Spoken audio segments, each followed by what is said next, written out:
Hi, what's going on, Pink Diamond Nation? It's your boy Julian. It's time for another diary entry. So this diary entry today is coming from a place. Ooh, hold on just 1 second. Have to fix my boobs. Gotta push them up, gotta push the girls up. Just playing. This diary entry comes from a place today. So actually, today I was actually talking to a coworker at work. And let me give you a scenario. So we was doing our job and this coworker was going on and on about her ex-boyfriend. You see, she has a child with her ex-boyfriend. And this video is not to bash any fathers, not to bash my fathers, my stepfather. This is not to bash anybody.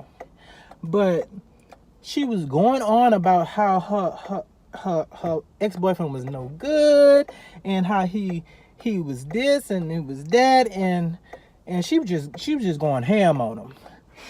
So I was just listening to her going on, and you know, I'm a person I don't like giving people my opinions about stuff because people be all up in their feelings about stuff, and I feel like if you don't ask me for my opinion, I'm not gonna give it to you. Just like if I don't ask you for your opinion, I don't want to hear it. So as she was going on, I just had a couple of questions because I wanted to know why he was no good, why he was a bad father to her. So the first question I asked her, I was like, well, he's not in his child's life.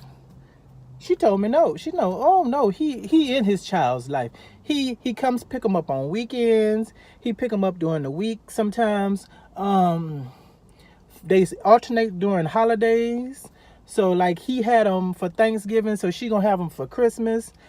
And I was thinking, well, if he's in his child's life, then that means that's not the problem. So, and she just kept going on about him and his girlfriend. So I asked her, well, is he not like providing for his child? Is he not like, you know? She said, no, I got him on child support, and every now and then he buys clothes. His mama buys the boys clothes, they child clothes, and you know, aunties help. He just took his son out and bought him a whole new outfit for Christmas and all that stuff. So I was thinking like, okay, so he providing for his child. He's seeing his child, so he's not a deadbeat dad. So I don't understand what the problem is. And so now I'm in my Jessica Fletcher mode. I'm in investigator. I'm Columbo mode because I want to know, well, why's the problem? Because you going ham on this man, and for what I'm hearing, he's doing everything that a father is supposed to be doing. So I'm like, I don't understand. So I was like, let me dive on in because I'm trying to understand her. What's her frustration? So I said, is it the girlfriend? Does the girlfriend talk about you? Is the girlfriend disrespecting your child? Is she like treating your child differently? Oh no, she don't talk about me. She said she better not talk about me because I'll whoop that, you know. She don't talk about me, and she takes sometimes she comes pick up my child, which I don't like that. And takes my child to Chuck E. Cheese and everything when she takes her nieces and nephews and all that stuff. So I'm saying, okay, so it's not the girlfriend, because the girlfriend is treating your child right, even though you don't like her. She treating your child right, so it's not the girlfriend. So I'm saying, well, maybe the father, when they come over, they argue. He talks about it. So I say, well, does the father talk about you? Do y'all argue? Like, yeah, we argue. You argue, but he don't talk about me because I whoop his, you know, too. And then, so I'm trying to see what the problem is. So in my mind, and I hope she watching this because I don't care. In my mind, I say to myself, well, she's the problem. Because his girlfriend not the problem. Even though you can't stand him, Her, you can't stand her. I don't know why I said him. She might be a man. Just playing, just playing. She not a man.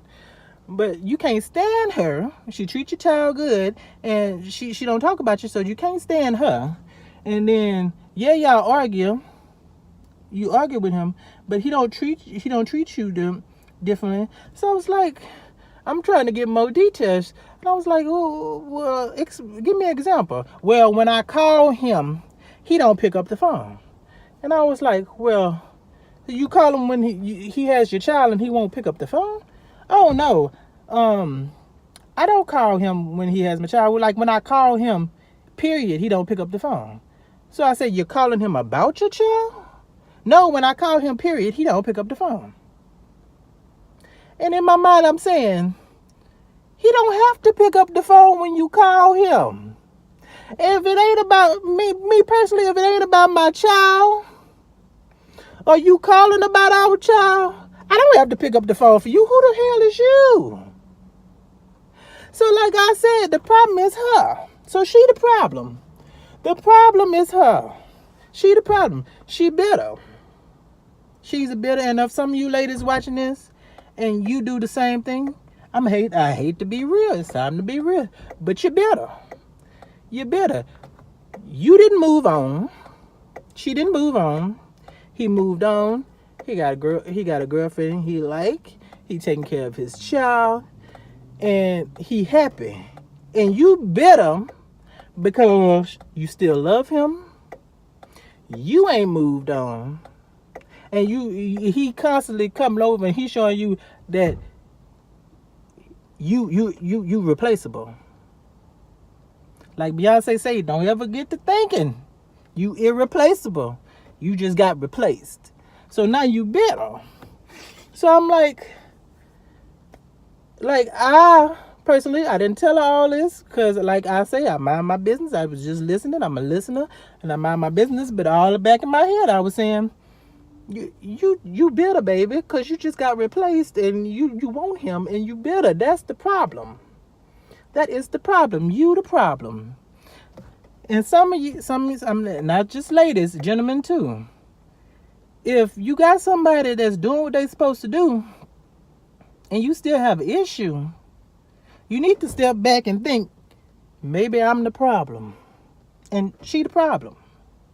So the way it kind of fits with my daddy issues is, like I said, it's not to bash my daddy or my stepdaddy or anything, but like as a kid when I was growing up, my fathers were my grandfathers.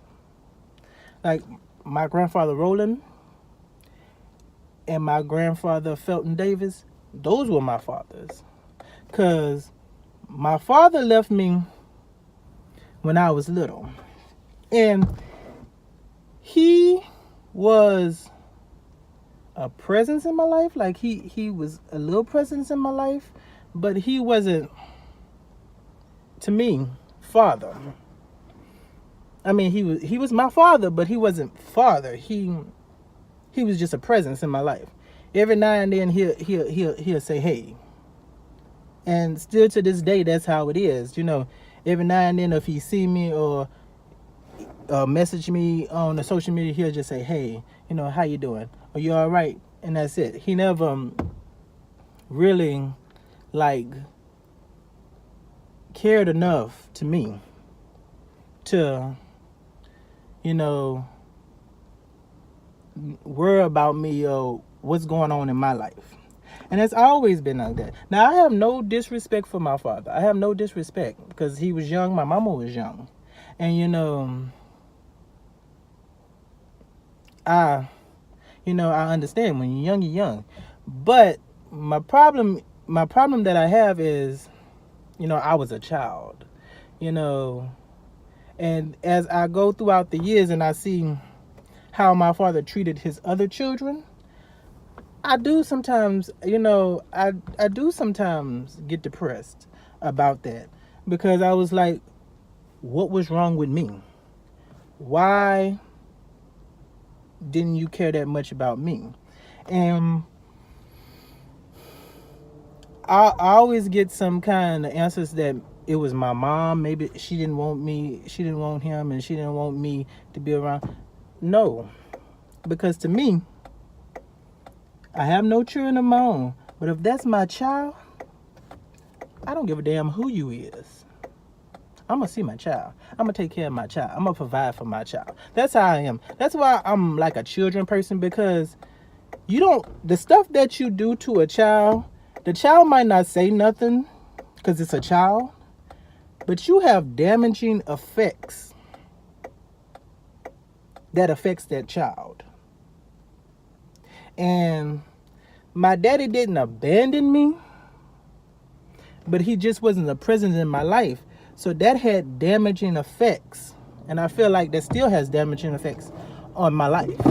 Even though I really don't care now, stuff that I do is because I felt that way.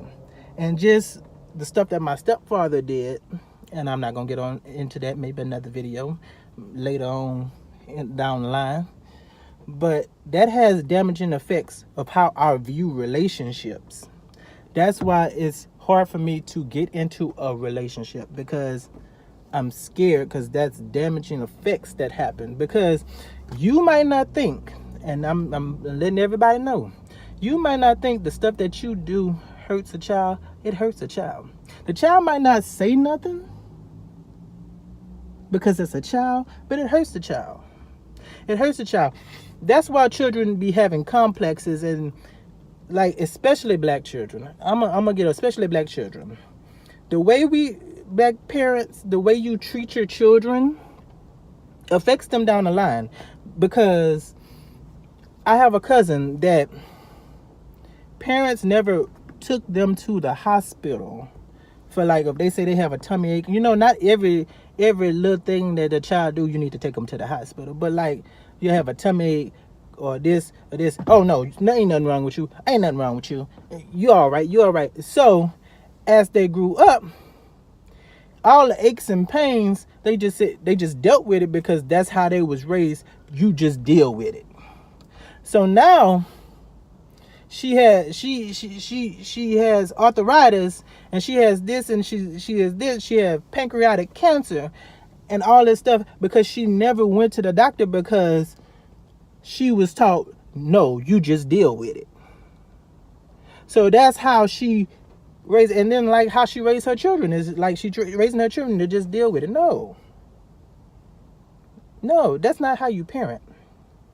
Now, I'm not condoning no spanking and everything, because I do think that you need to spank your children. But I also think one thing that I hated the most when I was a child is when I would get spanked and I wouldn't know why, just because. I think that's the worst thing a parent should do, is spank their child and don't tell them why they spank you. How are you supposed to learn? I'm just going to whoop you and you're supposed to just know why I whooped you. No, when you whoop your child, after the child is whooped, you explain why you whooped them. That way the child know not to do it again. If you whoop the child because the child was climbing on the counter, and you don't tell the child that you whooped them because they was climbing on the counter, the child gonna climb on the counter again, because they was like, they don't know, they just felt like you just wanted to be mean and just put your hands on them. They don't know, I whooped you because you was climbing on this counter. Don't do it no more. Now if they do it again, that's on them. But I just don't understand that. And like, I feel like a mother and a father should be prominent in a child's life all the time. And like I said, I'm bashing my father, and I'm not bashing my stepfather. It's just like stuff that I look at how I do things is because I never had that presence. Because I never had somebody to teach me. Like, I'm a person, like, I do for myself because I feel like I can't depend on nobody. And that's how I feel. I feel like if John Jackson don't do it, nobody will, because I never had somebody that I can depend on besides my grandparents. Because my grandparents, they would walk on water for me, and I love them for that. And that's my grandparents. And I'm about to cry because this video is very personal, because like, my issues, I'm not saying my issues stem from my father or stem from my mother or stem from anything, but my issues is because I felt,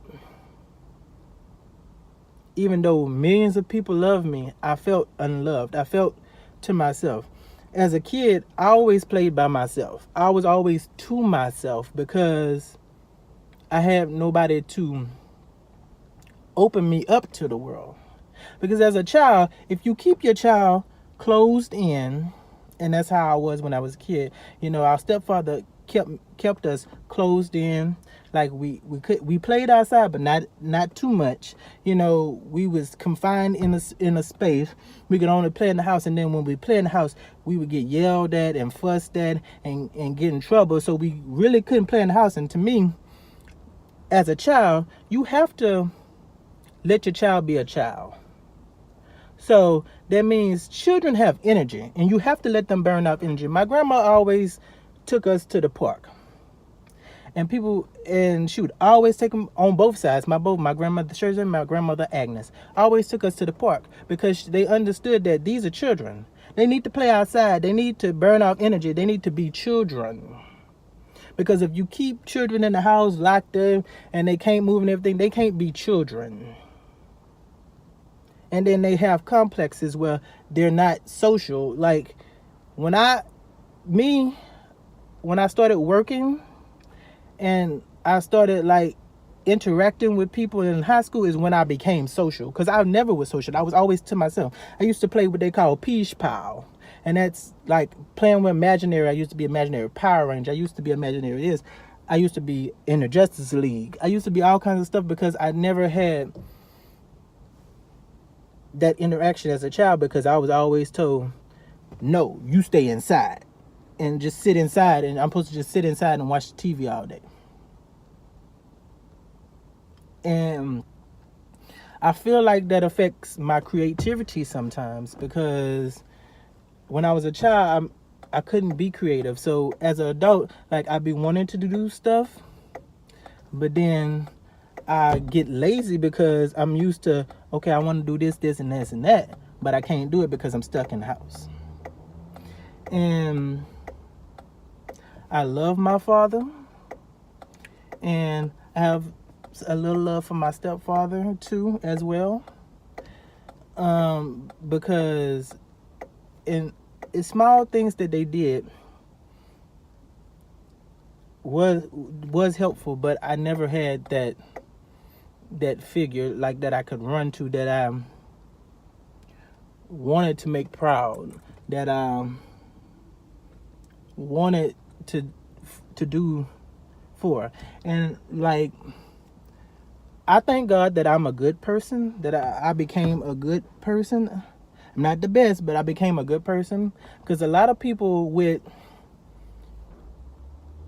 parent issues and all that stuff either become drug addicts, or they resent people, or they act out and they lash out in certain ways. I'm glad and I thank God that I'm never became that person to lash out and everything.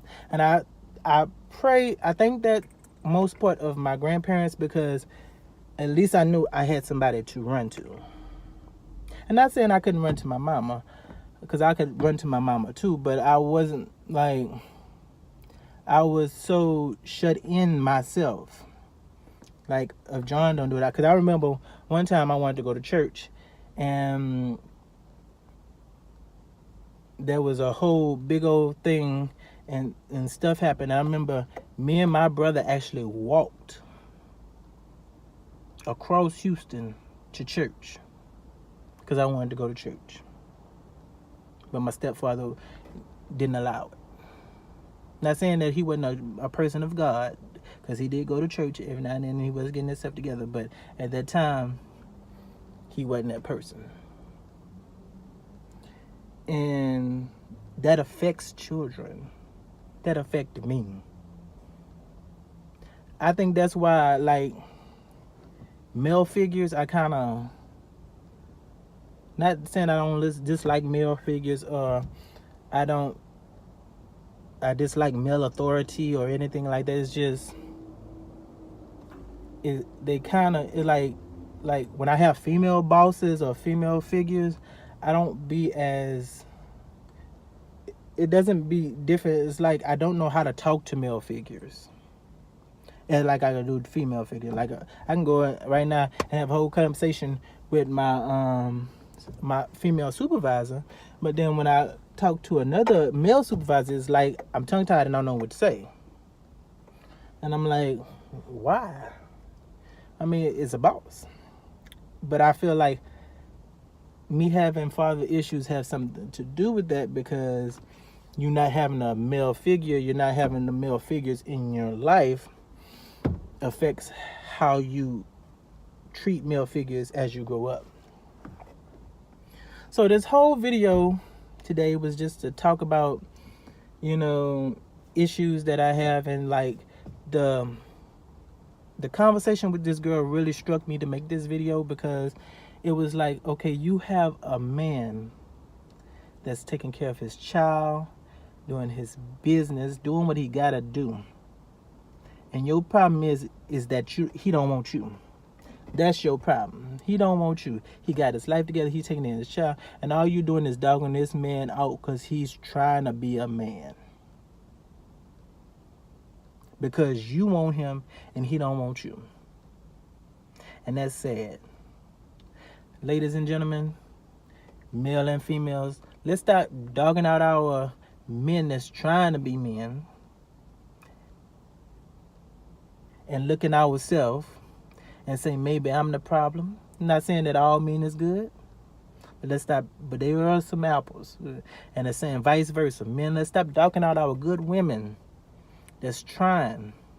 Not saying all women is good. Not saying all women is bad, but let's stop dogging out our people that's trying,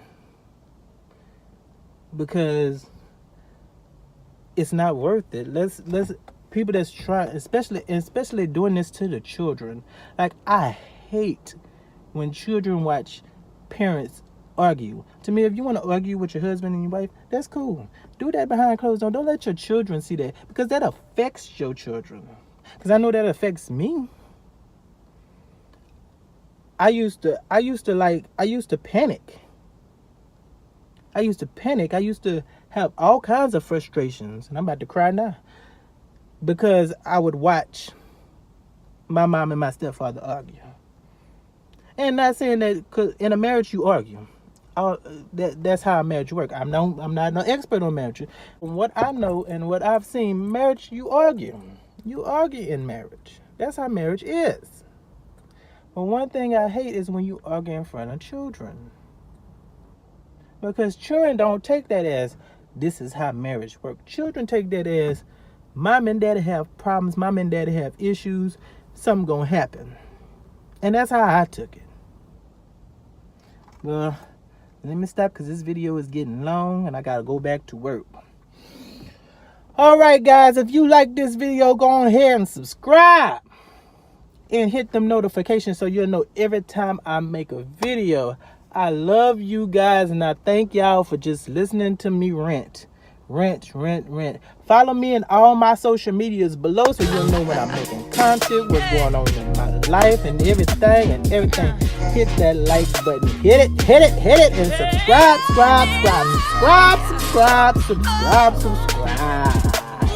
I love you guys. Peace out.